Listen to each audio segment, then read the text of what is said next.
Қайырлы күн, құрметті әріптестер. Мен бүгін сіздерге топқа бөлудің тағы бір түрін көрсететін боламын. Сондықтан менің каналыма тіркеліп кетіңіздер. Бұл сайт бізде Naismate деп аталады.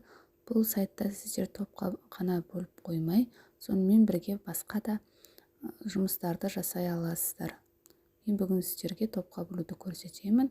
Алдымен каналыма тіркеліп, видеоның соңына дейін қарайық. Неге бізде осындай басты бетті бассаңыздар, осылай шығады. Осының ішінде астыңғы жағына түсесіздер, яғни сіздерге керек бізде құралдар, мінекей құралдар деп тұрады. Сөз жұмбақ құрастыруға болады, жасырын сөз құрастыруға болады.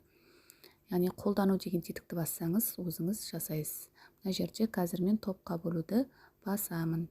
Яғни соның үстінен қолдану деген түрін басамын. Онлайн сағат бар, онлайн таймер бар, секундомер бар осы сайтта.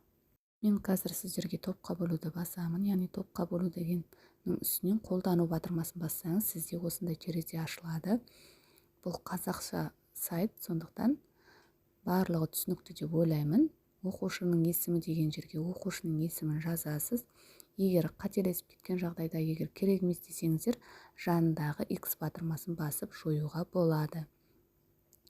Осылай әр оқушының атын жазып, сыныптағы барлық оқушылардың атын жазып, астынан топ саны деген жерден сіздер неше топ болады, соны таңдайсыз. 3 топқа бөлесіз бе, 4 топқа бөлесіз бе, 5 топқа бөлесіз бе, әлде 2 топқа бөлесіз бе, егер оқушыларыңыздың санына байланысты топты таңдайсыз. Мінекей мен сіздерге қазір оқушылардың аты жөнін мысал ретінде жазып көрсетіп жатырмын. Сіздер өзіңіздің оқушыларыңызды жазасыздар, сосын топ саны деген жерде өзіңіз бөлетін топқа таңдайсыз.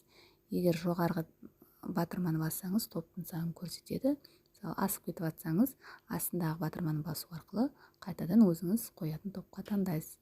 Сосын топқа бөлу батырмасын басасыз.